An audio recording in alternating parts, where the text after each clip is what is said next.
What is up, Netflix fans, and welcome back to my channel. Today we are talking about the brand new original movie that just dropped this morning, and that is Someone Great. Now, Netflix, they tend to venture into the rom-com category quite a bit, and usually they are a dime a dozen, but today I'm going to tell you why this movie actually slightly exceeded my expectations. I'm not going to sit here and say it's a great film, but I did have a pretty good time watching it. I need you guys to get down in the comments section below. Let me know, did you like this movie? Was it underwhelming? Did it feel cliche to you? All of those things are welcome. This is your place and space to talk about Someone Great, and let's get into that right now. So, an aspiring music journalist lands her dream job and is about to move to San Francisco when her boyfriend of 9 years decides to call it quits. To nurse her broken heart, she and her two best friends spend one outrageous last adventure in New York City. So this movie intrigued me, one, because of the cast. I really love the majority of the people in here. You have Lakeith Stanfield, who is just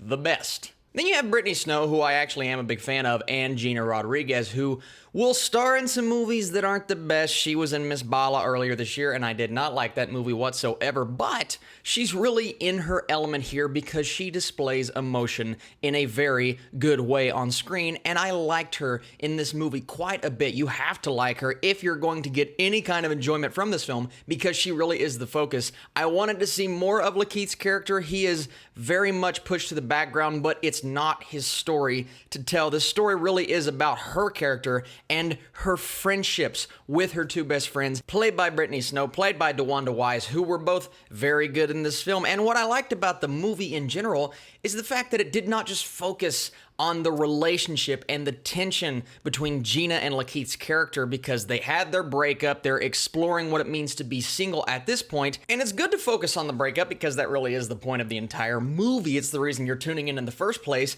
but they also explored these friends a bit more than I expected and gave them depth and gave us a reason to care about their friendship, because at the end of the day, this movie is less about the relationship between our main two characters, or who we thought were going to be the main two characters, and more about friendship and finding yourself when you are single, trying to get over the breakup, of course. And from that comes the laughs and the rom-com tropes. Listen, the tropes are in there. There are very conventional aspects of this movie, and it does go in a direction, for the most part, that you anticipate.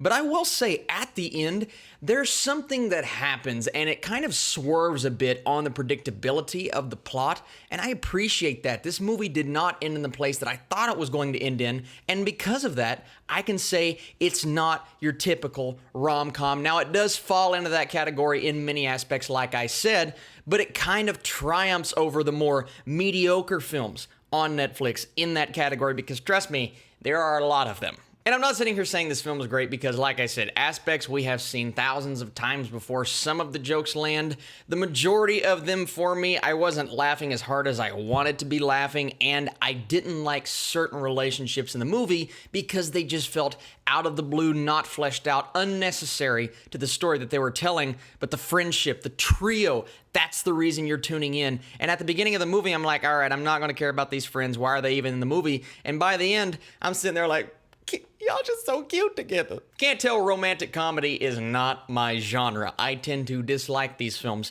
a bit more than others, but when you can do something that doesn't seem predictable, that surprises me in its own special way, then I will praise the movie for what it is, and what it is a movie that knows its audience. It's a film that I feel like people are going to watch that love this genre, and they're going to find rewatchability out of it. You're going to turn it on when you're making dinner one day. It's one of those films that I think is the perfect movie to just kind of turn your brain off, sit back, relax, and have a good time with. And I had a pretty good time, at least a better time than I anticipated, especially from this very cliched premise. And because of all of those things, I want to say if you like rom-coms, then check out Someone Great. If you're a fan of these actors and actresses, then I do believe you're going to find something out of this film. Definitely conventional, and certain things did not work for me, but overall, I was pleasantly surprised, and because of all of those things, I'm going to go 62% for Someone Great. It is a solid movie on Netflix. Not great, not game-changing. I'm not sitting back and going, well, Netflix has really changed their course for rom-coms. No, they're still more bad than good,